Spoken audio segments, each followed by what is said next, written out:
انبیاء ہیں جو گناہوں سے پاک ہیں، جن پر گناہ کا ایک دھبا بھی نہیں ہے۔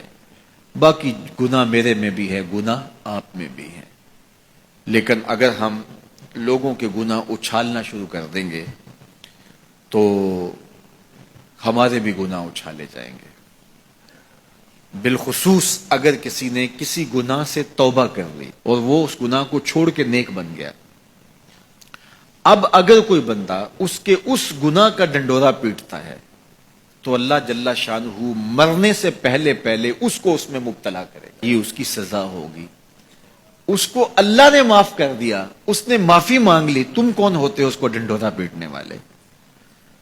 تو یہ فتنے، پہلے تو باتیں جو ہے وہ منہ سے ہوتی تھی، اب تو یہ جدید ذرائع ابلاغ ہیں جن میں چیزیں محفوظ ہو جاتی ہیں اور لوگ جب چاہیں کسی کی تذلیل کا منصوبہ بنائیں اور اس کو ذلیل کرنے کی کوشش میں لگ جاتے ہیں۔ آئے روز جو ہے وہ ہم ایسے مناظر دیکھتے ہیں، اگرچہ وہ باتیں درست بھی ہوتی ہیں، لیکن جو کسی کے ذاتی معاملات ہوں، یہ بالخصوص سیاستدانوں کے اندر تو یہ بہت سارا ہے، تو باقی دینی طبقات کے اندر بھی ہے لیکن ان میں اور زیادہ ہے۔ تو یہ ایک بہت بڑا فتنہ ہے جس سے اللہ ہمیں محفوظ فرمائے۔ تو حضور نے ارشاد فرمایا، جس نے کسی مومن کی پردہ پوشی کی، کسی مسلمان کی پردہ پوشی کی، اللہ اس کا دنیا میں بھی پردہ رکھے گا، آخرت میں بھی پردہ رکھے گا۔ اور اللہ جل شانہ بندے کی مدد میں ہوتا ہے، بندہ جب تک اپنے بھائی کی مدد میں ہوتا ہے۔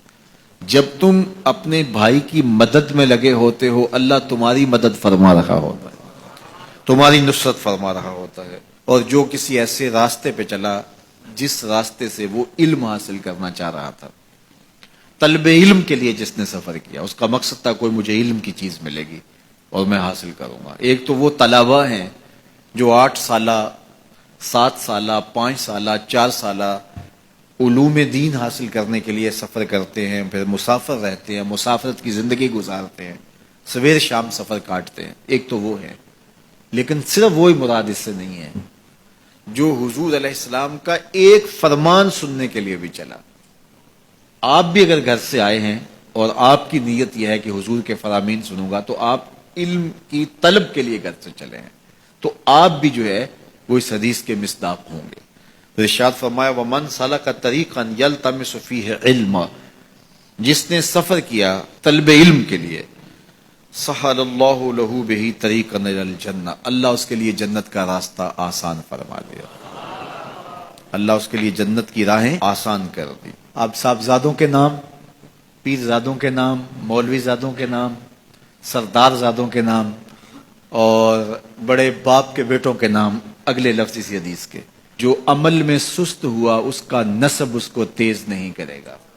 جو عمل میں سست ہوا تو وہ کہے کہ میں فلاں پیر کا بیٹا ہوں، میں فلاں مولوی کا بیٹا ہوں۔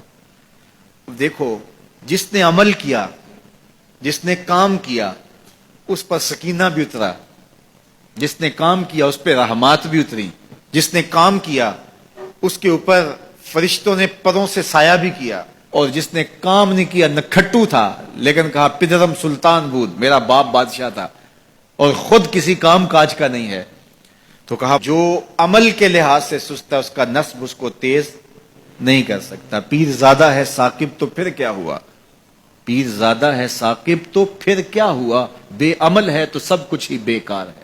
پھر نسبت آپ کی تو آپ کو جو ہے وہ وہاں تک نہیں پہنچا سکتی، لیکن اگر تم عمل بھی کرنے والے ہو، پھر نسبت بھی ہو کسی بڑے سے، پھر سونے پہ سہاگے کا کام ہے۔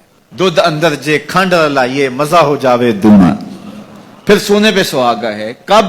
جب صاحب نسبت، صاحب کرامت، بڑے باپ کا بیٹا وہ نیک بھی ہو، ساتھ باصلاحیت بھی ہو، تو پھر سونے پہ سہاگے کا کام ہے۔ اس کا نسب اس کو تیز تب کرے گا جب وہ خود بھی چلے گا۔